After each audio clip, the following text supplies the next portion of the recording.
तहसीलदारांच्या निष्क्रियतेला कंटाळून शेतकऱ्याचा टोकाचा निर्णय। न्यायालयीन आदेशानंतरही फेरफार न झाल्याने तहसील कार्यालयातच विष प्राशन। न्यायालयाने दिलेल्या स्पष्ट आदेशानंतरही शेतजमिनीच्या फेरफारचा निर्णय न घेता तहसील प्रशासनाकडून होत असलेल्या टाळाटाळीला कंटाळून एका शेतकऱ्याने थेट तहसील कार्यालयातच विष प्राशन केल्याची धक्कादायक घटना काल घडली। या प्रकारामुळे महसूल विभागासह संपूर्ण प्रशासनात एकच खळबळ उडाली असून पीडिताची प्रकृती गंभीर आहे। त्याला तात्काळ जिल्हा रुग्णालय चंद्रपूर येथे दाखल करण्यात आले आहे। विष प्राशन करणाऱ्या शेतकऱ्याचे नाव परमेश्वर ईश्वर मेश्राम, वय वर्ष 55 असे असून तो मूळचा मोरवा येथील रहिवासी आहे।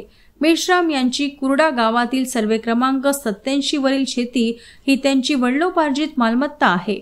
मेश्राम यांचे वडील जिवंत असताना त्यांनी वरील शेतजमीन विधिवत विक्री करून मुलगा परमेश्वर यांच्या नावावर केली होती। मात्र नंतर इतर बहीण भावांनी या जमिनीबाबत आक्षेप घेत न्यायालयात दावा दाखल केला। न्यायालयाने सर्व बाजू ऐकून शेवटी परमेश्वर मेश्राम यांच्या बाजूने निकाल दिला आणि जमीन त्यांच्याच नावे असल्याचे स्पष्ट केले। या आदेशानंतर मेश्राम यांनी तहसील कार्यालयात फेरफारसाठी अर्ज दाखल केला। मात्र अनेक महिने उलटूनही महसूल विभागाने कोणताही निर्णय घेतला नाही। उलट विविध कारणांनी प्रकरणावर निर्णय घेणे टाळले जात असल्याचे दिसून आले। सध्या सुरू असलेल्या महसूल पंधरवडा मोहिमेत अनेक प्रकरणे निकाली काढली जात आहेत। मेश्राम यांनी देखील आपले प्रकरण या कालावधीत सोडवले जाईल अशी अपेक्षा ठेवली होती। मात्र वारंवार तहसील कार्यालयात चक्रा मारूनही त्यांना केवळ निराशाच हाती आली। शेवटी दिनांक 26 सप्टेंबर 2025 रोजी सायंकाळी 5:30 वाजता परमेश्वर मेश्राम यांनी थेट तहसील कार्यालयातच विष प्राशन केले। त्यानंतर उपस्थितांनी त्यांना तात्काळ उपचारासाठी भद्रावती ग्रामीण रुग्णालयात हलविले। मात्र प्रकृती गंभीर असल्याने त्यांना पुढील उपचारासाठी चंद्रपूर जिल्हा सामान्य रुग्णालयात पाठविण्यात आले। या संपूर्ण घटनेबाबत तहसीलदार राजेश भांडरकर यांच्याशी संपर्क साधण्याचा प्रयत्न करण्यात आला असता त्यांनी कोणताही प्रतिसाद दिला नाही।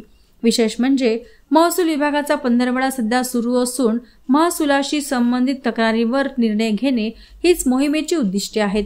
अशा वेळीही एका न्यायालयीन आदेशानंतरच्या फेरफार प्रकरणाकडे दुर्लक्ष करून एका शेतकऱ्याला विष प्राशन करण्यास प्रवृत्त करणारी ही घटना महसूल विभागाच्या निष्क्रियतेचे आणि उदासीनतेचे मोठे उदाहरण ठरले आहे। स्थानिक शेतकरी संघटना आणि नागरिकांनी या घटनेचा तीव्र निषेध व्यक्त करत तहसील प्रशासनाविरोधात कारवाईची मागणी केली आहे।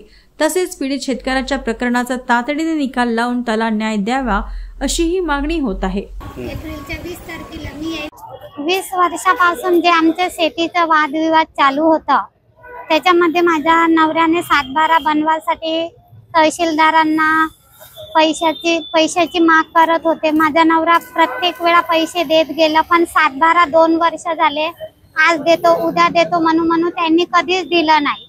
त्या त्रासाने माझ्या घरवाल्याने तहसीलच्या याच्यामध्ये आत्महत्येचा प्रयत्न केला।